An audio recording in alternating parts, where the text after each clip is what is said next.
¿Saben una cosa, señora jueza, señores jueces? Si fuera cierto esto, la parte que se transfirió no era toda del señor Nicolás Chicone. Quiere decir que si fuera cierto el supuesto del cohecho, también falta alguien que cohechó, que ni siquiera pasó por acá. Pero esto siempre fue así desde el comienzo. El señor Chicone relató hace un rato parte del inicio de esta situación, ¿no? Lo llevan en una movida a declarar como testigo, a él y a parte de su familia. Primero es testigo, declara bajo juramento, el fiscal se opone, mis abogados no pueden entrar. Esto valió un reproche del Colegio de Abogados, o sea que fue una situación ilegal o al menos no correcta. Después, con sus dichos, pasa a ser, es testigo, lo ponen como querellante, lo admiten como querellante, después deja de ser querellante, después deja de ser testigo, imputado, procesado, y acá estamos. El supuesto del cohecho no tiene ningún asidero ni ningún vínculo con la prueba porque no existió. El propio confeso, señor Van de Brolle, explicó que la empresa era de empresarios, que supuestamente él había escuchado que yo tenía un acuerdo con esos empresarios, que no dijo cuál era, ni cómo lo sabía, ni qué forma tenía. Pero el propio Van de Brolle dijo que cohecho no existió, que no hubo un traspaso ni una negociación entre el señor Chicone y mi persona, ni por mí ni a través de terceros. Y digo estas palabras más allá de lo que va a presentar mi abogado después, como quedó organizado por el tribunal, después de que habláramos. Es decir que la situación del cohecho no tiene ningún correlato con ninguna de las pruebas que se dijo, ni aún con los dichos del arrepentido, imputado, confeso Alejandro Van de Brolle. Es más, él fue taxativo en esto. Atrás de la compra de la empresa están tal y tal empresario. El señor fiscal dijo que yo había traído al final al señor Moneta como parte de esto. Y la verdad es que es lo mismo que expresé en mi primera indagatoria en primera instancia. La misma explicación, porque es lo que está en los papeles. No hace falta leer el libro de un periodista, hace falta leer lo que está en los expedientes. La otra cuestión que atraviesa este juicio es esa, ¿no? El periodismo tiene un rol importante, un rol destacado, pero no es ser la justicia de la República Argentina. Ni aún que alguien sea un gran periodista, ni aún que sea muy hábil en la escritura, nunca puede ser un testigo. No tiene calidad de testigo. El testigo percibe, oye, ve, no cuenta lo que le contaron. No cuenta la articulación de un relato que sin duda tiene objetivos periodísticos y no objetivos judiciales. Es algo que también va en contra de lo que uno aprendió de lo que es un testigo y bueno, va a marcar, me parece, los tiempos también, ¿no? Este tipo de cuestiones, inversión de la carga de la prueba, testigos que no son testigos. El señor Van de Brolle dice que escuchó cosas, o sea que él dijo acá cosas que escuchó de alguien que le decía, pero también dijo que no me conocía, que me había visto en un restaurante o en un bar, pero jamás escuchó palabras de mí. Sin embargo, se intenta tomar como verdaderas cosas que él dice que le contaron. Dice que le contaron que yo dije. Es como demasiado inmediato para hacer una prueba, sobre todo cuando viene de un imputado, por más colaborador que sea, ¿no? Así que el supuesto del cohecho, yo creo que no hay ninguna prueba. ¿Sabe por qué no hay ninguna prueba? Porque no fue. Porque no existió. No es que es un problema de pruebas, Es un problema del fondo de la cuestión. El señor Ciccone negoció su empresa con empresarios privados que iban a poner dinero o que pusieron dinero, al cual le transfirió un porcentaje de acciones, que no todo se lo transfirió él, sino que su hermano y una de sus hijas también le transfirieron. Sin embargo, esa cuestión es como que no se mira. Como que no se mira lo que dijo Van der Brohe, como no se mira lo que dijimos cada uno de nosotros, que la verdad es consistente y coincidente. Inclusive cuando aparece una figura de una persona que arrepentido confiesa, y confiesa que no hubo un cohecho. Confiesa que hubo una transferencia de acciones entre dos empresarios o entre dos grupos empresarios. Está claro que el intento de involucrarme a mí en un cohecho ya lleva 7 años, ha sido machacado asiduamente por la prensa. Y repito, la prensa tiene un rol, pero no es el de la justicia de la República Argentina. No es el del Poder Judicial de la República Argentina. No es el de las personas que administran el sistema legal de la República Argentina. Así que a mí, que todavía sigamos hablando del tema del cohecho, con los dichos de Van der Brohe arriba de la mesa, con los dichos del señor Ciccone arriba de la mesa, con las cuestiones probatorias de los teléfonos, de los lugares, de los llamados arriba de la mesa, realmente creo que es una hipótesis que está totalmente desbaratada. Y simplemente intentar sostenerla es mantener una cuestión que desde los medios se impuso y se repitió hasta el hartazgo durante 7 años ya.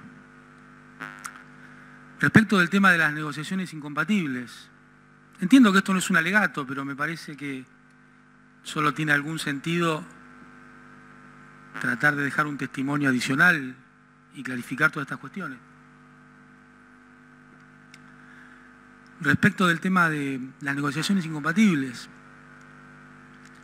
el asesor jurídico del Ministerio de Economía, una persona que evidentemente de simpatía no nos guarda porque hizo un montón de declaraciones públicas y demás, dejó en claro no solo que él había hecho el dictamen y que la nota que yo firmé tenía todo ese dictamen imbuido dentro de la nota, sino que el párrafo que le causaba, que era llamativo para la Fiscalía, se lo adjudicó como propio, se lo adjudicó como de su propia autoría intelectual y material. Me parece a esta altura del debate que es claro que en la nota que yo respondí al jefe de la FIP, de ninguna manera había una intención mía, sino que era simplemente una respuesta además legal y en términos correctos, que no pedía nada que estuviera fuera de las cuestiones que eran para cualquier empresa. Respecto de la Casa de la Moneda, de la supuesto parar una licitación, ¿qué tendría que ver parar una licitación con esto? Pero bueno, fue un ingrediente adicional que se le metió que también quedó desvirtuado, porque el testigo Revelo había dicho que yo le había indicado que no podía hacer la licitación, después acá dijo que no, que nunca le había hablado conmigo. La verdad es que es un hecho que no existió y quedó en claro cómo se detuvo esa licitación y por qué, y que además estuvo bien pararla porque después se compraron las cosas necesarias, más baratas y mediante un esquema financiero más conveniente.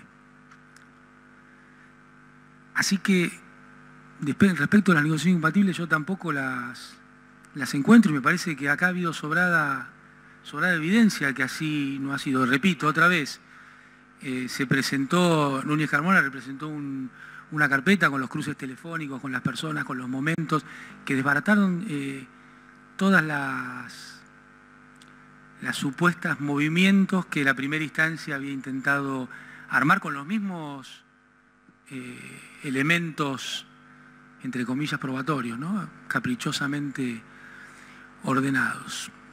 Así que esa es la situación respecto de la causa a trazo grueso. Pues algunas cuestiones adicionales, ¿no? A mí, hace 6 o 7 años que me vienen diciendo, y nunca te van a perdonar lo de las AFJP. Yo la verdad que no entendía mucho qué quería decir todo eso. Hoy tenemos un gobierno que está plagado de funcionarios que formaban parte de las AFJP. Y ahora lo entiendo que hay parte de esos funcionarios en la UIF, alguno fue ministro, alguno dirigió el fondo de la ANSES hasta hace algunos días. Hay una cuestión de revancha, hay una cuestión de revancha de clase, también hay una cuestión de aleccionar, ¿no? Por eso me parece tan importante poder decir estas palabras y este juicio, que nadie se atreva a intentar cambiar las cosas. Los políticos que caminan por el carril que los poderosos deciden, caminan sin problemas. Los políticos que deciden transformar la realidad son perseguidos inicialmente en forma mediática y después a través de parte del sistema de administración de leyes en la República Argentina. Y uno viene acá esperando encontrar justicia y bueno, ojalá así sea, pero el uso de las palabras en estos tiempos de tanto volumen de comunicación tampoco es menor, ¿no? El sentido que el neoliberalismo le ha dado a palabras en las cuales nos hemos acostumbrado todos. A veces es tal la persistencia, tal el sistema educativo como parte del sistema de imposición de poder que perdemos hasta el sentido de las palabras. Y para muestra, ¿no? Vivimos en un mundo en el cual se habla de los capitales y del comercio internacional que deben tener libertad. Libertad de comercio, libertad de movimiento de capitales, palabras hermosas, asignadas a cuestiones transmateriales, porque el dinero es algo que está detrás de las cuestiones materiales. El velo monetario llaman en algunos textos de economía. Fíjense, ¿no? Los bienes y los capitales tienen que moverse de un lugar a otro con libertad. Y cuando hay un ser humano que no puede encontrar solución a sus sueños, a sus necesidades mínimas en su país, es un ilegal, un indocumentado, un sudaca. No tiene que ver con este juicio y sí tiene que ver. Tiene que ver con el uso del lenguaje y lo que tiene que ver el lenguaje, porque la palabra justicia también es una palabra hermosa. Y no nos confundamos, todos nosotros somos instrumentos, ninguno somos el fondo o el final de nada, somos todos instrumentos. Algunos pensamos de Dios, otros pensarán de la razón o de lo que fuera.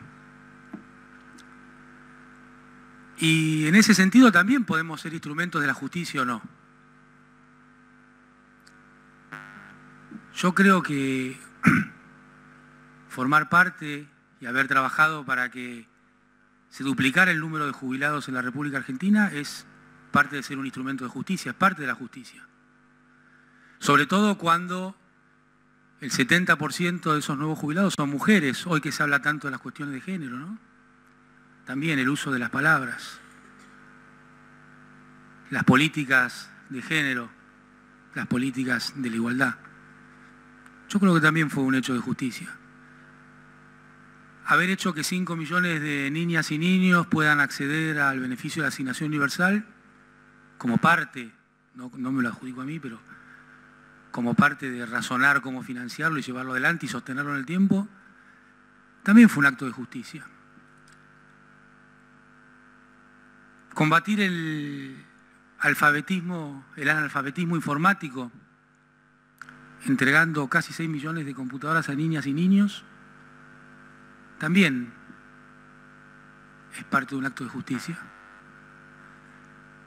Haber ido a defender a tribunales internacionales las medidas financieras que tomábamos como país soberano es un acto de justicia. Haberle quitado el 66% a los acreedores financieros, buitres de la Argentina, también es un acto de justicia. Y son todas cosas que se están revirtiendo en estos años. Entonces, más allá de cualquier alaraca que se haga, cualquier sentar en el banquillo de los acusados a mujeres y varones que han dedicado sus esfuerzos, su honra a la política, es parte también de un proceso que el tiempo dirá. No hay duda que el país del 2018 es un país mucho más injusto que el país que terminó en el 2015. Mucho más injusto. Mucho más injusto para millones de personas. Y quizá algunos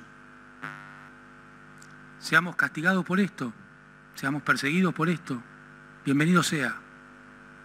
Porque justamente quienes administran el sistema judicial, quienes nos dedicamos a la política, quienes ocupamos cargos públicos, lo tenemos que hacer para entender la justicia en forma global y poder separar las persecuciones de los hechos, los dichos de las pruebas,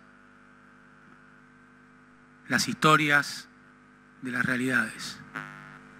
No hay ninguna duda que el país del 2018 es mucho más injusto que el país del 2015, por más que se quiera tapar persiguiendo a mujeres y varones. Hace pocos días, el ex ministro canciller de Brasil, Celso Amorim, visitó la Argentina. Y él, en la cosa que puso más énfasis es en la simetría de la persecución judicial. Los hechos de estos días, lamentablemente, parece que le dan al querido compañero ex canciller de Brasil la razón también, ¿no? Quiénes salen, quiénes entran. Aquí tenemos la posibilidad de refrendar el derecho, de saber que no se puede invertir la carga de la prueba, de saber que un testigo es un testigo, de saber que las pruebas materiales valen más que los dichos. Creo que de eso es lo que está hablando este hecho de hoy. De pensar si vamos a ser un país que vuelva a ser más justo o un país donde hechos resonantes sirvan para esconder las injusticias más grandes que puede llevar adelante el poder. El poder en todas sus facetas y en todas sus caras, porque no es solo el poder que surge de la Constitución Nacional. Ninguno de los que estamos acá somos ingenuos y sabemos que no hay otros poderes. Sabemos que no hay otras presiones, sabemos que no hay otras formas de tratar de incidir sobre la verdad de las cosas. También hoy, aquí estamos hablando de eso. Porque después del pedido de la UIF, vimos que fue fuertemente acompañado por los medios. Yo estoy acá. Si fuera cierto lo que dijo la UIF, yo no estaría acá. Si fuera cierto que hace falta alguna medida adicional para que yo no enfrente cada uno de los requerimientos que he recibido de la justicia, yo no estaría acá. Como tantas cosas en este juicio, ¿no? Las pruebas concretas contra los inventos, las fantasías y los dichos. Agite mediático y un poco también quienes estaban en las AFJP atrás de cada una de las cosas que pasa en la causa Chicone hace tantos años. Así que yo quiero dejar este testimonio para las jubiladas y jubilados, para las chicas y chicos de la Asignación Universal, para quienes recibían la computadora y este gobierno, por una decisión propia, decidió dejarse dárselas, para todas y todos quienes me votaron y también quienes no me votaron, que la única verdad es la realidad. que yo voy a enfrentar siempre con la misma convicción, con la misma fuerza y con la misma alegría, ser parte del proceso político que cambió la República Argentina y que realmente hizo que haya mucha más justicia en nuestro país.